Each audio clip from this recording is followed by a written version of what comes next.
Experts claim that Moses did cross the Red Sea after finding the Egyptian army underwater. The story of Moses, who he was, what he did. Moses is the most important Jewish prophet.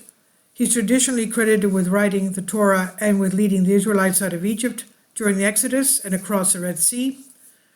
And the book of Exodus, he's born during a time when the Pharaoh of Egypt has ordered every male Hebrew to be drowned.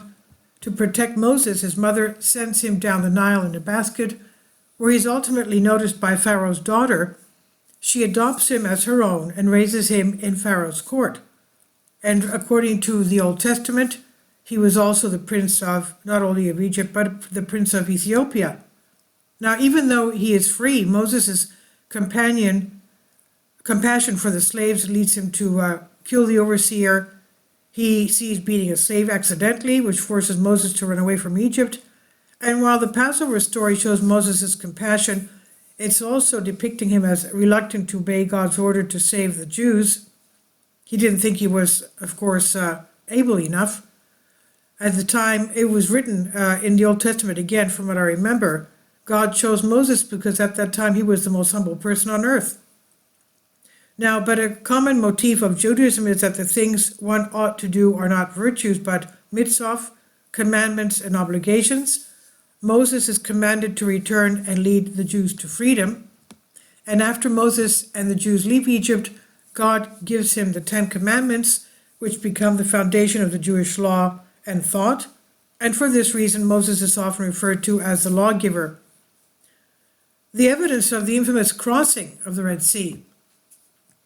In the Gulf of Suez, researchers unearthed the remnants of a massive Egyptian army from the 14th century BC, according to the Egyptian Ministry of Antiquities.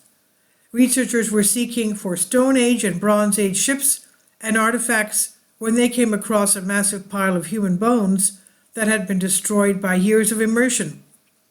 They have found almost 400 skeletons, as well as hundreds of weapons and pieces of armor, as well as remnants of 2 carriages, with Professor Abdel Mohammed Gader in charge of the expedition. Given the vast number of skeletons discovered, it's possible that they belong to a big army. And what's more intriguing, Mr. Gader says that the bodies may be connected to the legendary Exodus story. During Akhenaten's reign, the amount of dead shows that a big army was drastically annihilated by the waves of the Red Sea.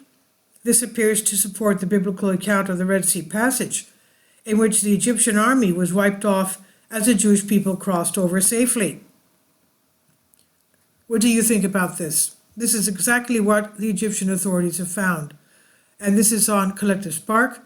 Please leave your comments and thank you for your support. Kindly support my Patreon account. The daily posts are 5 videos daily, and they are totally different from what I have on my YouTube channel. Thank you so much for your support and that you find all my content so interesting. You'll find the Patreon account details in the description box below.